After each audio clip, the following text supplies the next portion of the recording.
আছে না, এটাও আমার খুব ভালো লাগে। আর পুরো গোল্ডেনের মধ্যে রয়েছে। আর মায়ের মুখটা কত মিষ্টি, তাই না? ফাইনালি আমাদের পুজো টুজো দেওয়া কমপ্লিট হয়ে গেল। এরপরে আমি বাইরে এলাম। বাইরে এসে আমি চেষ্টা করলাম এই ঘন্টাটাকে বাজানোর জন্য। চলো আমি বাজাই এই ঘন্টাটাকে।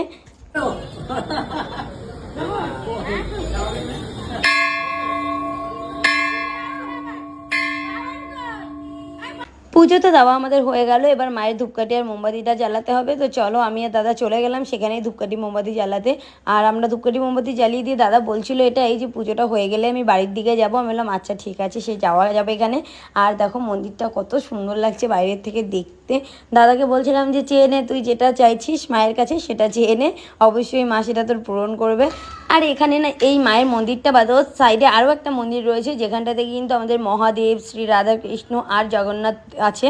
ভীষণই সুন্দর এই মন্দিরটাও। এই যে সেটা হচ্ছে ছোট্ট, আর এর পাশে একটা বড় পুকুর আছে যেটাকে বাওর বলা হয়। আর এটাতে